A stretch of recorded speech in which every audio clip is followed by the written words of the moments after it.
noches, sea usted bienvenido a su programa, el primer programa que hacemos en febrero 2021. Gracias por acompañarnos.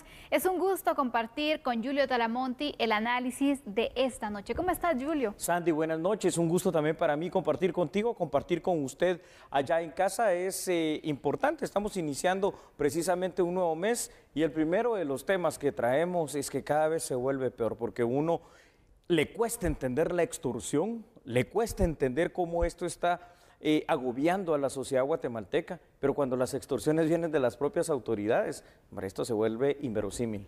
Totalmente. ¿Y por qué iniciamos con esta información? Bueno, porque es nuestro primer tema que tenemos. Hoy se capturó a un funcionario. Le va a sorprender la manera en la que estaba extorsionando a una familia de un privado de libertad. Iniciamos entonces con este análisis.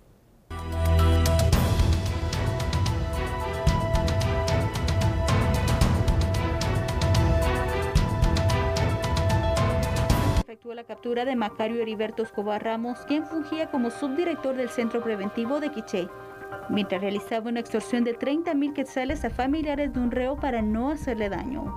El sindicato quedó de reunirse en el Parque de Santa Cruz del Quiché para recibir el dinero. Fue en ese momento que agentes de la Policía Nacional Civil e inspectores de varias divisiones efectuaron la captura. El Ministerio de Gobernación ha dado a conocer que varios casos dentro del sistema penitenciario como el anterior se mantienen en investigación, al igual que dentro de las filas policiales para identificar a malos elementos. Según el MINGOV, se mantendrá una autodepuración, trabajando en conjunto con las denuncias que ingresan de la población y posterior investigación que se realice. Bueno, es que yo ya no sé, ¿verdad? Ya no sé qué es lo que falta, Sandy, para que entendamos que hemos llegado ya a quizá la parte más baja, más terrible, más cruenta de la realidad en cuanto a que el sistema penitenciario está cada vez peor, porque uno ya no puede entender, te lo decía hace unos breves instantes, que sean los privados de libertad que tengan el control de las cárceles. Ya no puede entender que desde ahí salgan órdenes de sicariato, de asesinato, de extorsión y todo. Pero ¿cómo poder explicar, analizar y entender que sean las propias autoridades, en este caso el subdirector encargado de la cárcel del Quiché, que pide la denominada talacha para que no se le haga daño a un privado de libertad y cuando la va a recibir es aprehendido? Yo creo que si no queremos hacer caso de que urge esa revisión y ese cambio de lo que hoy llamamos sistema penitenciario, hombre, es que nunca vamos a mejorar nunca en el tema de seguridad. Totalmente no, Julio. Vemos entonces desde dónde viene esta corrupción que desde hace tiempo se habla en el sistema penitenciario, de cómo hay centros en los cuales faltan controles, pero sobre todo también hay algo que yo quiero destacar y es la investigación que se realizó para llegar a dar entonces con esta persona y también conocer el modus operandi, porque imagínate, a lo mejor no era la primera persona o la primera familia la que estaba extorsionando, le podemos llamar de esta forma. ¿O qué término jurídico se le puede dar a este actuar, Julio? Jurídicamente, Sandy, esto es una extorsión. Dentro del ámbito del sistema penitenciario es la denominada talacha, una costumbre perversa que se utiliza cuando alguien ingresa de nuevo a cualquier cárcel del país. Veamos algunos datos, por favor, para ir entendiendo este contexto. Y es que, Sandy, fíjate lo siguiente. La talacha, al final de cuentas, es una costumbre que dentro de las cárceles guatemaltecas se ha vuelto ley porque es una práctica continua, ¿verdad? Consiste en pedir dinero para otorgar privilegios a los reos que entran por primera vez. En otras palabras, es una extorsión claramente que ocurre bajo el conocimiento y la complicidad, en este caso, de las propias autoridades del sistema penitenciario. El objetivo de la talacha es poder proporcionar, entre comillas, un lugar digno para dormir, tener acceso a la comida, derecho al agua y no ser sometido a vejaciones. Cuando la talacha es permitida por las propias autoridades, el círculo vicioso conduce a que después de esto sean los privados de libertad los que tengan, ahí sí que literalmente, toda la libertad para extorsionar o para delinquir con el resto de la población. Y ahí tenemos la realidad del sistema penitenciario. Julio, pero si esto pasa a nivel de una autoridad del sistema penitenciario, de este centro carcelario, entonces también nos preguntamos cómo estará lo interno, es decir, existen estructuras bien formadas desde este punto.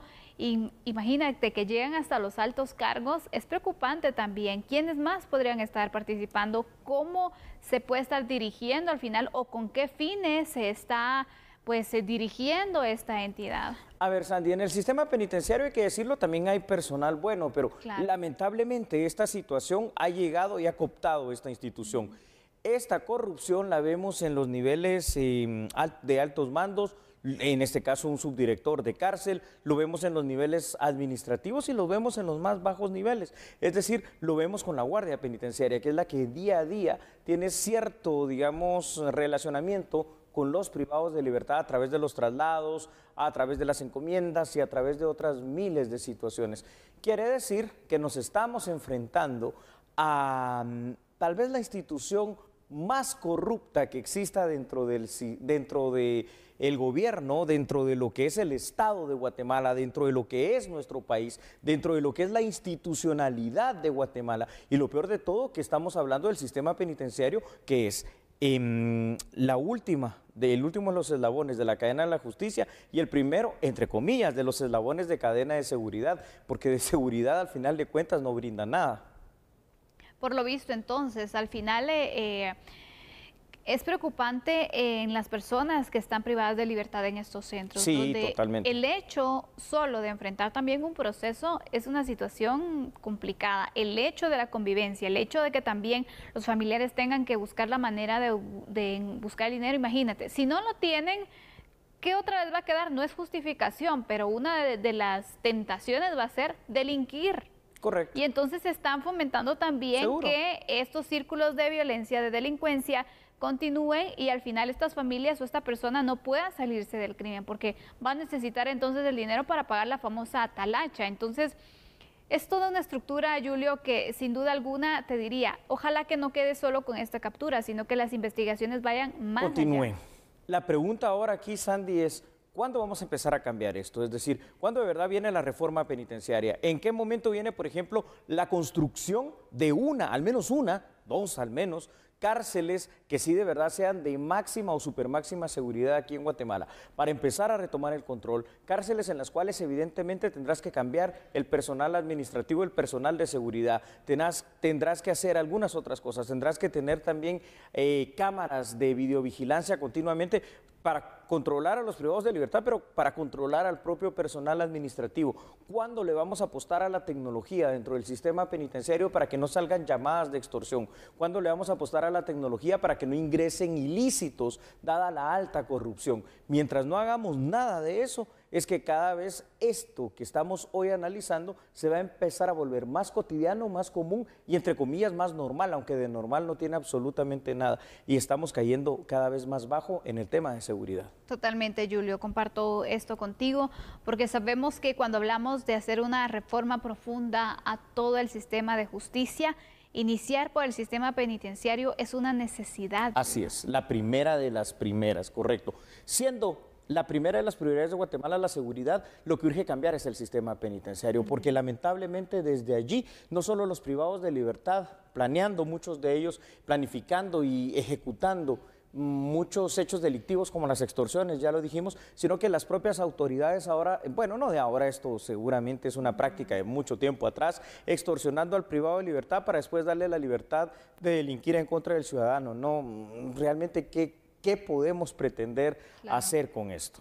Totalmente, Julio. Y mira, normalmente se hacen allanamientos, se hacen seguimientos a cárceles de las centrales. No, y también en las centrales. Sí. Pero que se vaya un poco más a los departamentos también es importante, porque entonces vemos los niveles de corrupción que también pueden existir. Claro. Y ojalá que esta misma investigación o esta misma forma de operar para poder de esta forma también desarticular esas estructuras se hagan en los otros centros, Julio, porque pareciera entonces que la atención está solo a nivel metropolitano, pero vemos entonces las cosas que aparentemente ocurren a nivel departamental. En todas las cárceles, lamentablemente, ¿verdad? Sandy, vamos con otros datos, por favor, para que usted continúe con el análisis junto a nosotros. Es cierto. A ver, para combatir los problemas derivados de la corrupción como la talacha, Sandy, debe de implementarse la reforma total del sistema penitenciario actual.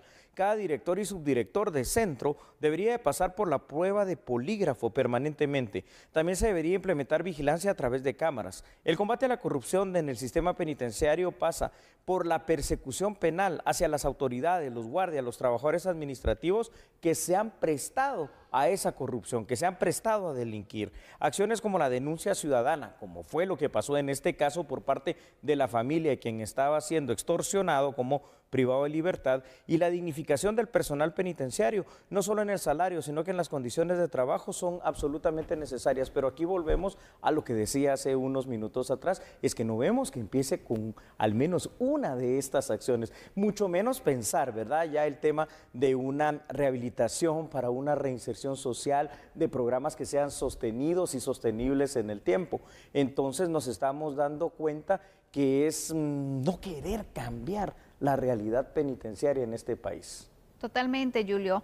Es una situación que necesita el esfuerzo al final de todas las instituciones, te diría, el apoyo también y seguimiento de los mismos. Sí. Hoy se ha marcado entonces este hallazgo, ya se está procesando a una persona que pues en tribunales deberán de mostrarse las pruebas y poder entonces comprobar que es culpable, pero pues toda la investigación que ha mostrado el Ministerio Público demuestran que así es. Entonces sí, aquí repito, ojalá y que también puedan determinar si hay más personas implicadas. Seguro. ¿Y por qué lo digo?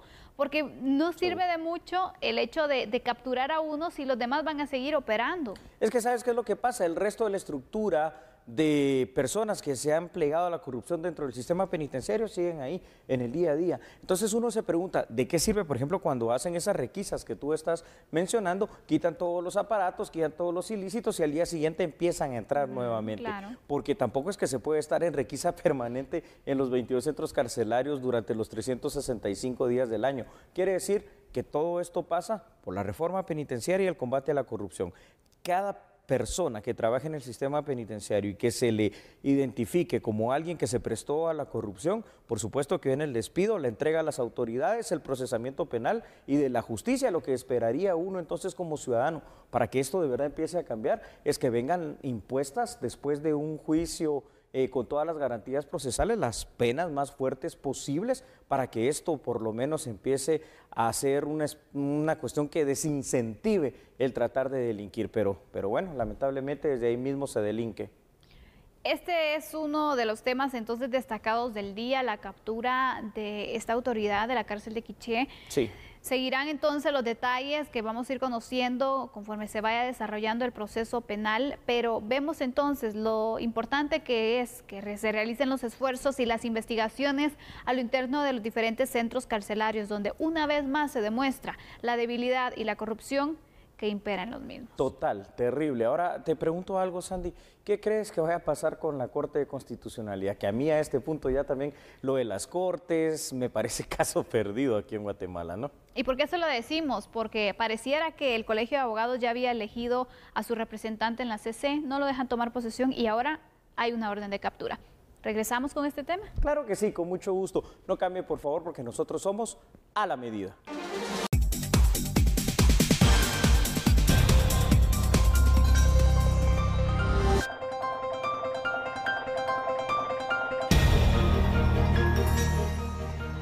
Del caso Comisiones Paralelas 2020, la juez del juzgado de turno de primera instancia penal para procesos de mayor riesgo ordenó la detención de Maynor Mauricio Moto Moratalla y Denis Billy Herrera Arita por el delito de conspiración para la obstrucción de justicia. De acuerdo con la información brindada por el Ministerio Público, la orden de aprehensión de fecha 29 de enero de 2021 señala que los hechos por los que se requirió la captura están relacionados con la concentración de un grupo de personas a fin de defender sus propios intereses o de terceros en el proceso de postulación para magistraturas de altas cortes, quienes al ser descubiertos por el Ministerio Público utilizaron la función jurisdiccional del juez Maynor Mauricio Moto Moratalla para intentar obstaculizar la obtención de pruebas para el proceso y así proteger a quienes aparezcan involucrados en la investigación que desarrolla la Fiscalía. En seguimiento de las pesquisas se realizaron 5 diligencias de allanamientos en el departamento de Guatemala. Bueno, aquí hay muchas cosas que analizar, ¿no? Número uno, que en teoría ya el Colegio de Abogados había elegido a su representante titular entre la Corte de Constitucionalidad, pero vemos en primer lugar y en primera instancia, Sandy, que por intereses ideológicos, políticos, cualquier tipo de interés, esto al final de cuentas no se permitió que así fuera. Luego vemos que también hay un colapso en la forma que se tiene de elegir las Cortes, y me refiero a la Corte Suprema de Justicia, que ya está más cerca de cumplir 2 años de que no cambia cuando debió haber cambiado, y obviamente también ahora en el tema de la Corte de Constitucionalidad. Fuera de estos temas que pueden ser lo legal, en cuanto si hay antejuicio o no hay antejuicio, en cuanto a si hay idoneidad o no hay idoneidad, entonces uno se pregunta por qué al final de cuentas, primero llegan X personas, solo 5 presentaron expediente para llegar a ser magistrados. Luego, al final de cuentas, también cuando se elige, no se respeta eso por 4 meses. Entonces, ¿qué Estado de Derecho puede haber? ¿Qué certeza jurídica puede existir? Porque acá los intereses son de todo tipo. Unos dicen, tiene antejuicio, otros dicen, no tiene antejuicio. Estos son unos dimes y diretes, y hoy hay un juez, digamos, todavía sí, que fue juramentado como magistrado, pero que ahora es prófugo de la justicia. Esto solo lo puedes ver en Guatemala, Sandy. Totalmente. Julio, pero aclaremos entonces esa duda, porque para algunos él todavía goza de inmunidad porque ya fue juramentado, y para otros no la tiene y por lo tanto entonces es efectiva esta orden de captura. ¿Cómo interpretamos legalmente el caso de Minor Moto? Muy bien, Sandy. Aquí los únicos que nos pueden dar la verdad en este tema son las personas que integran, en primer lugar, el Consejo de la Carrera Judicial del organismo judicial, y obviamente pues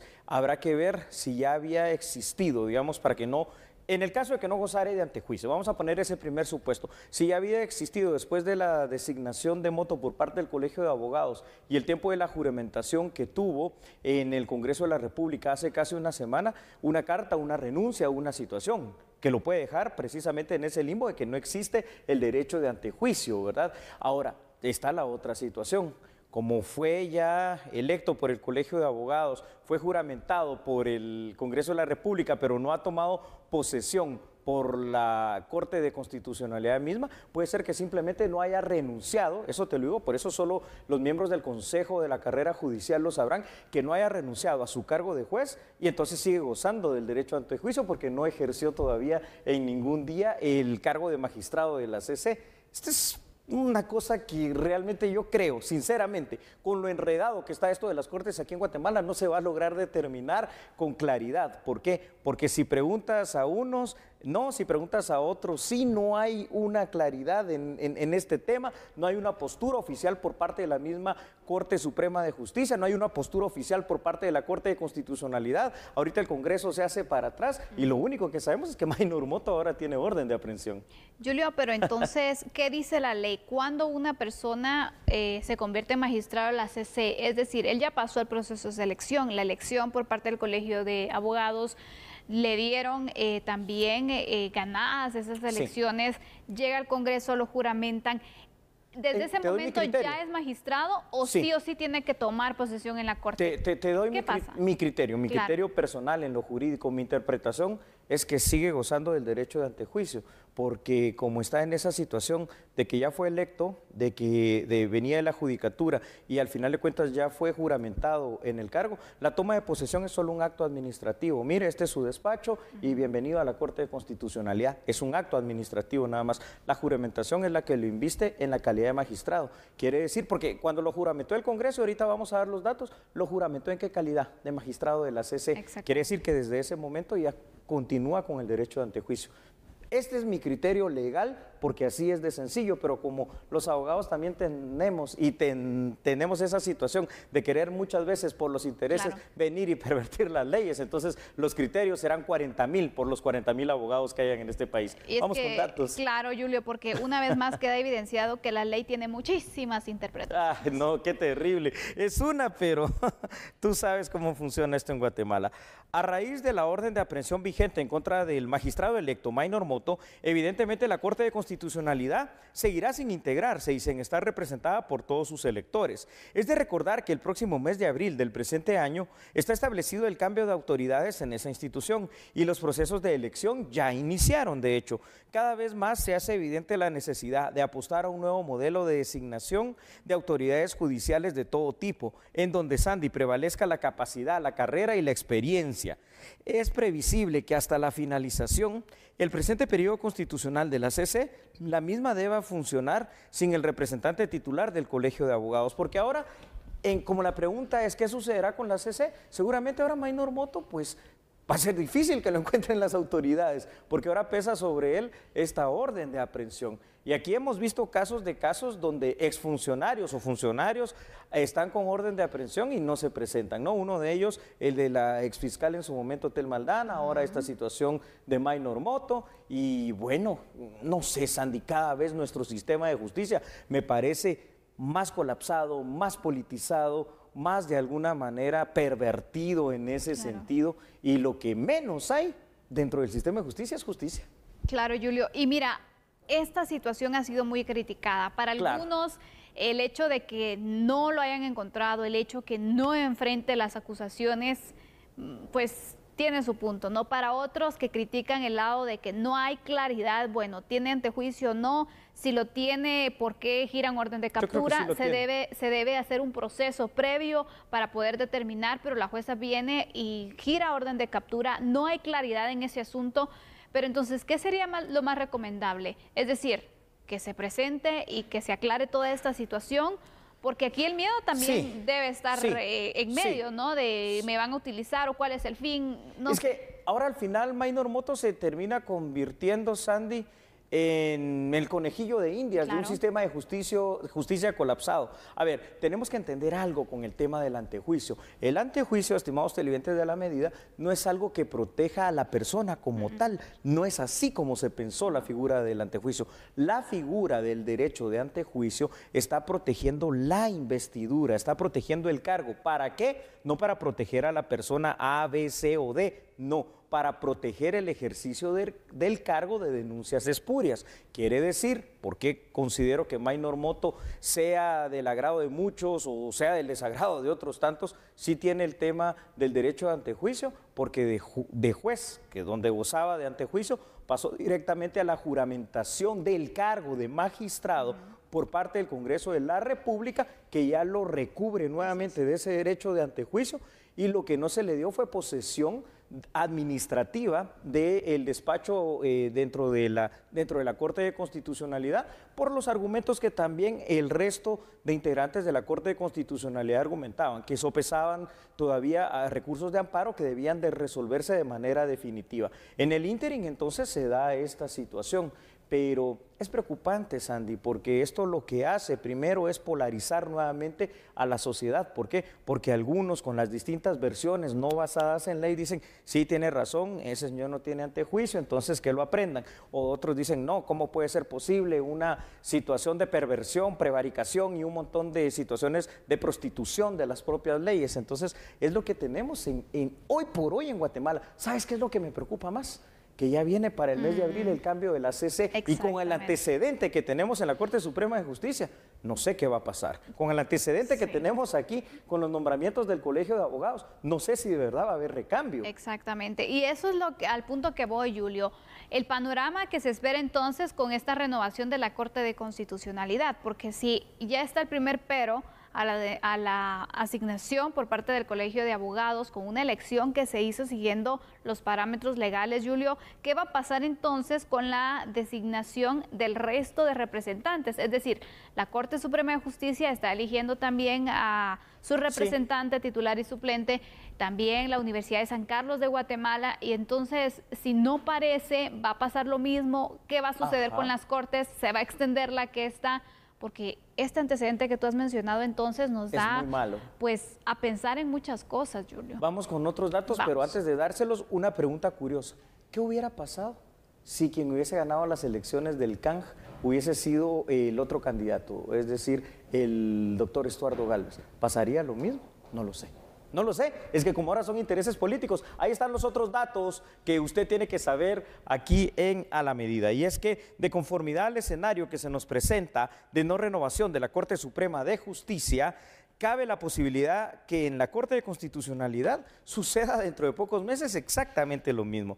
Dado el antecedente también ya indicado, es probable que a través de todo tipo de recursos, pero particularmente los amparos, hombre, que dentro de lo que sería una reforma legal sería lo primero a limitar o a quitar de una vez, y los derechos de antejuicio también habría que platicarlos, Andy, se detengan los nombramientos y las designaciones que se haga por cada uno de los 5 cuerpos electores. La justicia parece estar cooptada por todo tipo de intereses hoy por hoy y lo estamos viendo aquí en el caso que ahora tiene como ejemplo a el juez Maynor Moto, intereses económicos, intereses políticos, intereses sectoriales e intereses ideológicos, algunos a favor, otros en contra. La cosa es que la justicia queda en medio como totalmente prostituida. Todo esto representa una grave crisis en el débil Estado de Derecho guatemalteco y nos hace también cada vez más vulnerables ante la sociedad internacional que dicen, en ese país no hay seguridad, en ese país no hay certeza jurídica, en ese país pues parece todo un juego, se dan elecciones, no se dan cambios de cortes, no se respetan procesos o probablemente también pueden venir las otras opiniones, no se eligen a las personas idóneas. ¿Cómo puede pasar esto de que con ciertas denuncias pues pueda participar y pueda ganar? Y así estamos, esta es la realidad, triste. Totalmente, Julio. Mira, es preocupante desde el punto de vista que si al momento que una persona decide participar en un evento de estos, en una elección, ¿por qué no se presentan las pruebas en ese momento? Claro. Antes de que se lleve o se concluya. Exactamente. Sí. Porque no estamos diciendo de que no se saquen a luz situaciones que ya se venían investigando, que se estaban por dar a conocer. Claro, no. Si hay gente que no tiene que llegar, que no llegue. Por supuesto, pero hacerlo desde antes, porque el problema aquí es que también se está dañando un procedimiento. Es decir, el Colegio de Abogados no tiene representación en este momento. Pero es que el Colegio de Abogados también actualmente pues parece un juguete. ¿No? ¿Cómo es posible, por ejemplo, que hoy por hoy los abogados se estén identificando con un carnet que es de papel? Entonces, esto es, señores, la situación actual de nuestra justicia. ¿Qué pasará con la Corte de Constitucionalidad? Honestamente, le digo, no lo sabemos. Vamos en cuenta regresiva, recordemos que vamos ya iniciando el segundo mes del año. En abril hay que cambiar cortes, ¿dará tiempo o no? Bueno, inicia la cuenta regresiva, repito. Así es. Vamos a la pausa entonces, regresando. Hablaremos de otro tema, Julio, que también es preocupante. Y es el hecho de valorar poco nuestra vida. Y te hablo por los accidentes de tránsito involucrados, especialmente motoristas. Los cascos, está bien. Bueno, vamos a la pausa y no cambie porque nosotros somos A la Medida.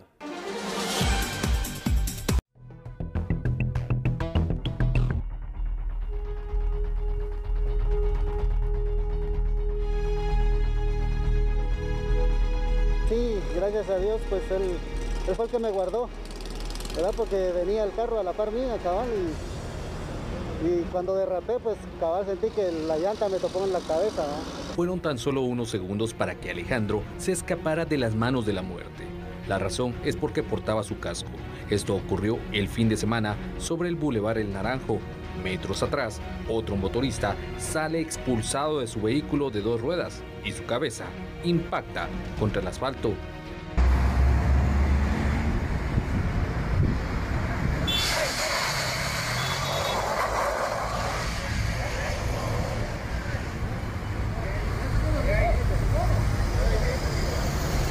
Es una bendición de Dios estar con vida.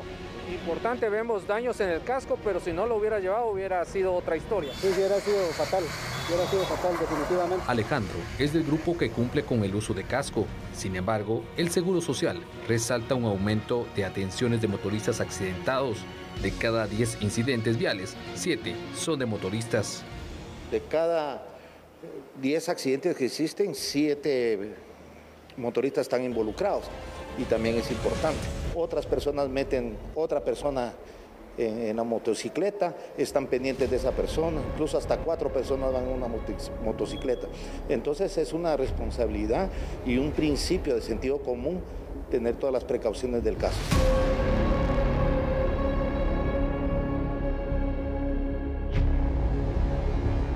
El casco reduce hasta en un 70% el impacto en un accidente, pero ¿por qué algunos no lo utilizan? Sí, gracias a Dios, pues él fue el que me guardó, ¿verdad? Porque venía el carro a la par mía, cabal, y cuando derrapé, pues cabal sentí que la llanta me tocó en la cabeza, ¿no? Es una bendición de Dios estar con vida. Importante, vemos daños en el casco, pero si no lo hubiera llevado hubiera sido otra historia. Sí, hubiera sido fatal definitivamente. Pero esto no solo trae consecuencias físicas, también sociales y económicas. O sea, el costo humano y el costo material que tiene un accidente de moto es bastante importante. Solo al Seguro Social 1.500 quetzales diarios le sale un paciente que esté en un intensivo nuestro, más la rehabilitación, más el costo de que no puede ir a trabajar de forma inmediata. O sea, hay impacto humano, hay un impacto social y, por supuesto, impacto económico.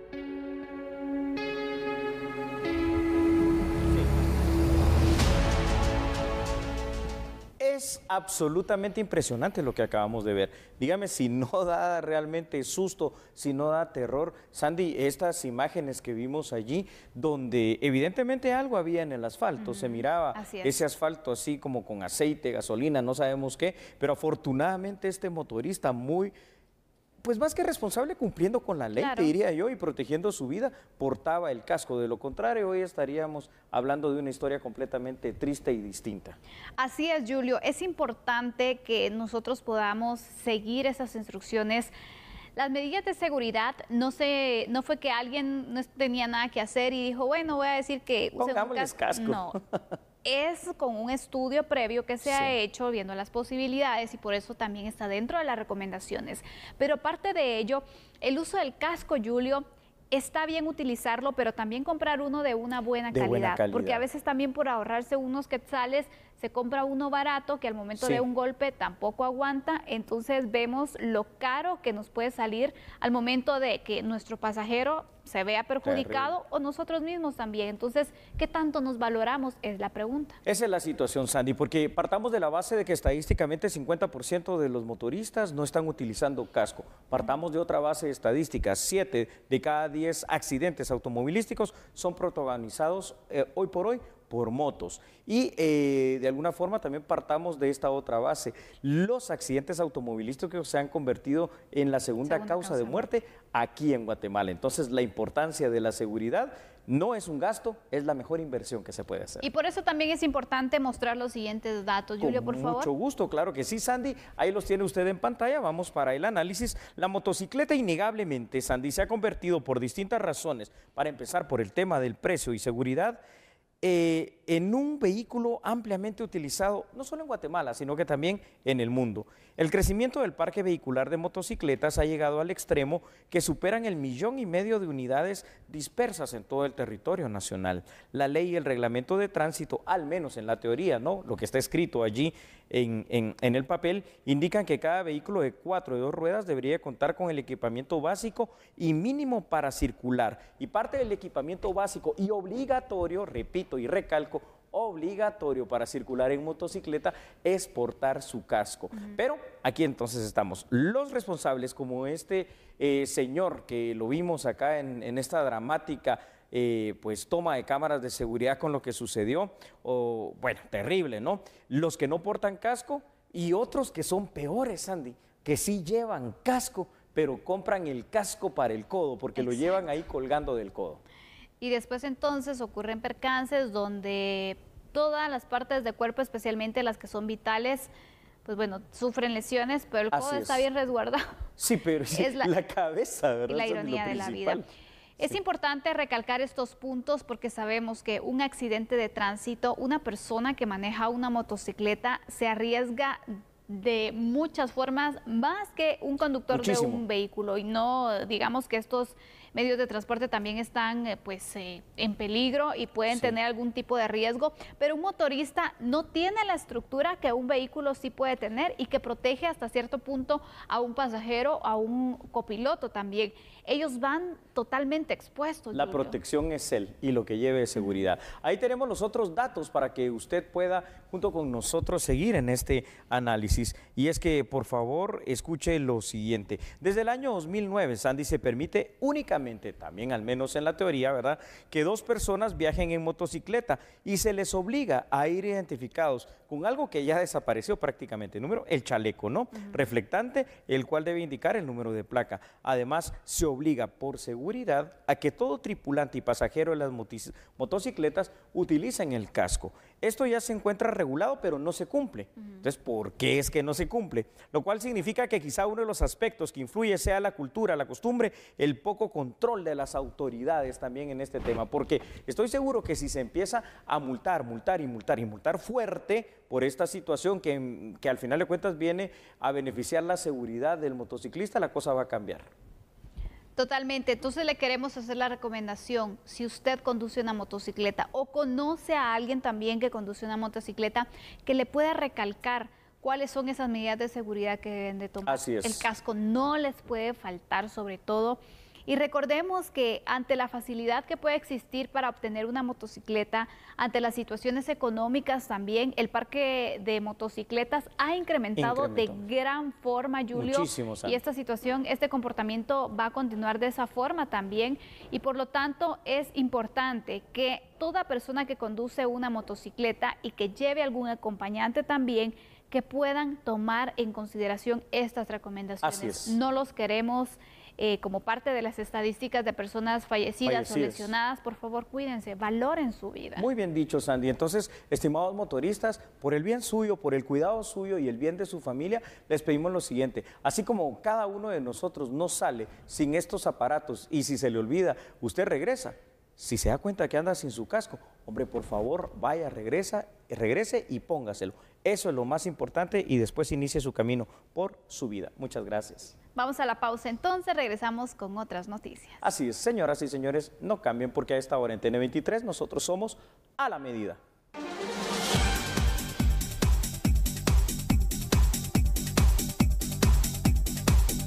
Autoridades mexicanas investigarán a funcionarios del Instituto Nacional de Migración de México por el caso de la masacre de Tamaulipas. Vea, por favor, esta información aquí en A la Medida.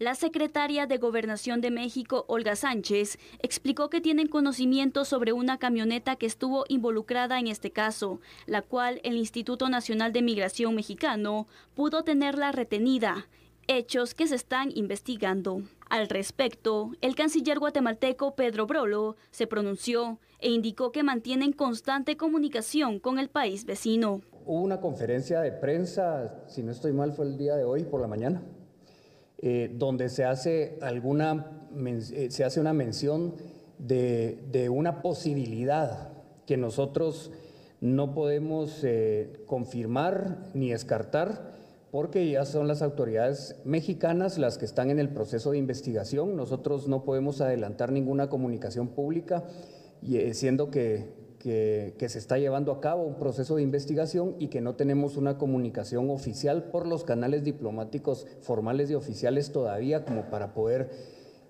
indicar que lo que se ha mencionado es cierto o se descarta. Así que señaló que no han recibido información oficial sobre la identidad de dos cuerpos que podrían ser de personas de origen guatemalteco. Añadió que al momento de confirmar la identidad, iniciarán con el proceso de repatriación. Explicó que a la fecha se han realizado 29 pruebas de ADN a familiares de las supuestas víctimas. El MINEX ha erogado 34.800 quetzales en las mismas. Y las autoridades mexicanas dieron a conocer que investigarán a funcionarios de migración por los hechos que ocurrieron con los migrantes guatemaltecos. La secretaria de Gobernación de México, Olga Sánchez Cordero, informó a través de una conferencia de prensa sobre los avances en las investigaciones de la masacre de Tamaulipas, México, donde fueron asesinadas 19 personas, entre ellos migrantes guatemaltecos. Efectivamente tenemos conocimiento de esa camioneta y del evento de que el Instituto Nacional de Migración podría haberla tenido asegurada o como tú dices retenida y que fue la camioneta en donde cuando menos estuvo involucrada en los hechos, pero todo esto está obviamente investigándose. Vamos a ver si incluso hay alguna responsabilidad de alguno de los funcionarios o de los servidores públicos del mismísimo Instituto Nacional de Migración. Ese es un tema, inclusive saber con qué atribuciones o qué facultades aseguró, por ejemplo, una camioneta. Eso también tendría que ser objeto de investigación en una estrecha colaboración y comunicación con la Fiscalía del Estado, pero estrecha comunicación con la Fiscalía del Estado, que sí se ha avanzado en las investigaciones, que también estamos por parte de la Cancillería en una comunicación permanente con las autoridades guatemaltecas, permanente, ¿verdad?, para saber algunas evidencias y conocer algunos de los hechos que se dieron antes y en el momento y con posterioridad a estos lamentabilísimos hechos. Pero sí te puedo decir, yo estuve en el sector justicia más de 25 años, te puedo decir con toda precisión que tenemos que tener una investigación muy sólida, muy legítima, muy sólida, de todas las evidencias y toda la investigación que se está llevando a cabo. La funcionaria mexicana también indicó que se investigarán las acciones por las que se retuvo la camioneta. Al mismo tiempo, informó que continúan en colaboración con la Fiscalía del Estado y con las autoridades guatemaltecas. Puedo decir que la colaboración y coordinación es con la Fiscalía del Estado, muy estrecha, con las autoridades guatemaltecas, y vamos a investigar estos hechos que tú estás anunciando, que ya teníamos conocimiento de cómo o por qué el Instituto Nacional de Migración tenía esta camioneta, si es que la tenía, y si hay o no alguna responsabilidad de algún servidor público, sobre todo del Instituto Nacional de Migración. En otra información, el sector empresarial organizado se pronunció con relación al presupuesto 2021. A través de un comunicado, informó que consideran positiva la propuesta del Ejecutivo de reducir el techo de gasto del presupuesto general de la Nación para 2021 a 94.000 millones de quetzales. Sin embargo, sí solicitan que se traduzca en una iniciativa que se envíe al Congreso para que sean los legisladores quienes la aprueben. En el proceso de recuperación económica y ante las necesidades que afronta el país, debe enviarse un apropiado mensaje de certeza a los mercados financieros nacionales e internacionales y que la población en general que contribuya a generar un clima favorable a la inversión y a la generación de empleos. Asimismo, el sector empresarial organizado considera que es indispensable que se elabore, se presente y se socialice un plan para reducir gradualmente el déficit fiscal, a fin de que pueda proyectarse en el tiempo y con parámetros reales cómo se irá recobrando la sostenibilidad fiscal y el buen desempeño macroeconómico que ha caracterizado al país en las últimas décadas. Los magistrados del Tribunal Supremo Electoral recibieron la visita del embajador de los Estados Unidos en Guatemala, el doctor William Popp. Esta visita es como parte de la buena relación que se mantiene. William Popp, diplomático de carreras del Servicio Exterior de los Estados Unidos, fue juramentado como embajador para Guatemala el 13 de agosto del 2020. Durante su visita agradecieron al doctor William Popp, los magistrados, por la cooperación que brinda el gobierno de los Estados Unidos de América. Bueno, ya ha llegado el momento de despedirnos, así que Sandy, los esperamos mañana en vivo aquí a las 21 horas. Así es, de momento descanse, hasta mañana. Chao.